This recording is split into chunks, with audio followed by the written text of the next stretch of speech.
Israel announced state of war.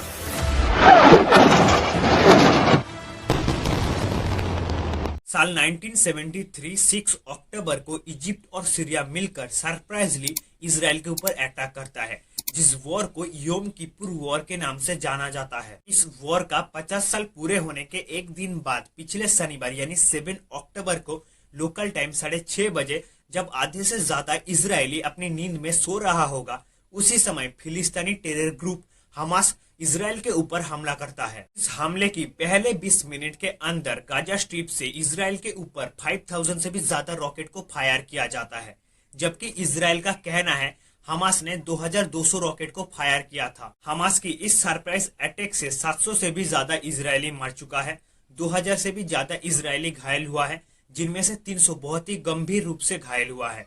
कई लोगों को बंदी बनाया गया है, उन्हें बंदी बनाकर गाजा में ले जाया गया है। योम किपुर वॉर के बाद इसराइल के ऊपर कई छोटे बड़े अटैक हुआ है, लेकिन इस अटैक को अब तक की सबसे बड़ा वॉर कहा जा रहा है।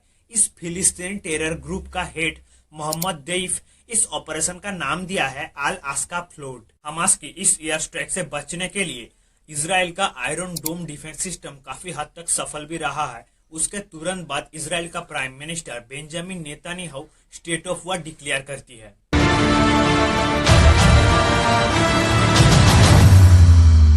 आप लोगों को ये वीडियो अच्छा लग रहा है तो प्लीज चैनल को सब्सक्राइब कर लेना, क्योंकि आप लोगों का एक सब्सक्राइब मुझे बहुत ज्यादा मोटिवेट करता है।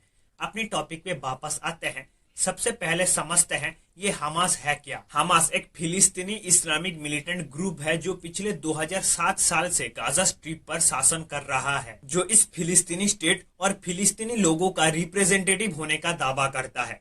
और ये हमास इसराइल को खत्म करने की शपथ भी ली है। और इस फिलिस्तीनी इस्लामिक मिलिटेंट ग्रुप को सीक्रेटली सपोर्ट करता है ईरान, और ये ईरान हमास को funds, weapons and trainings provide करती है। अब बात करते हैं इस ऑपरेशन का नाम अल अक्सा फ्लोट क्यों दिया गया है।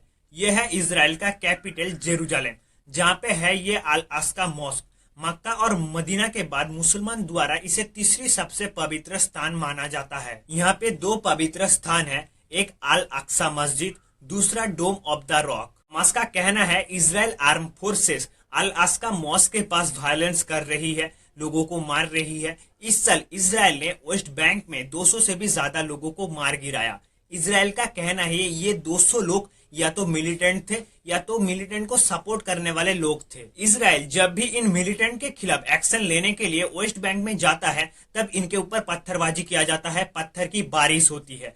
इस साल वेस्ट बैंक में 200 से भी ज्यादा लोग मर गए हैं और इसराइल के तरफ से 30 लोग मर गए हैं। इसराइलों का कहना है लोग पहले पत्थर फेंकते हैं और फिर मस्जिद के अंदर छुप जाता है। फिलिस्तीनियों का कहना है इसराइल मस्जिद के अंदर घुस के लोगों को बाहर निकाल के उन्हें मारती है, जहां का सिचुएशन सदियों से कॉम्प्लिकेटेड रहा है, जिसका नतीजा आज के समय हमास इसराइल के ऊपर एयर स्ट्राइक किया है। समुद्र और आसमान की तरफ से इसराइल के अंदर घुसा है, साउथ इसराइल को कैप्चर किया है। अब बात करते हैं इसराइल किस तरह से आयरन डोम डिफेंस सिस्टम के जरिए हमास की तरफ से किया गया एयर स्ट्राइक को इंटरसेप्ट किया है। दुनिया की सबसे एडवांस डिफेंस सिस्टम्स के अंदर आता है ये iron dome defence system. Israel firms Rafael advanced defence system और इसराइल एरोस्पेस इंडस्ट्रीज ने यूएस के साथ जुड़कर इस आयरन डोम डिफेंस सिस्टम को बनाया था, जिसे 2011 में लॉन्च किया गया था, जिसका लक्ष्य था गाजा की तरफ से थ्रो किया गया शॉर्ट रेंज मिसाइल को हवा में इंटरसेप्ट करना, जमीन में गिरने से पहले या तो नुकसान पहुंचाने से पहले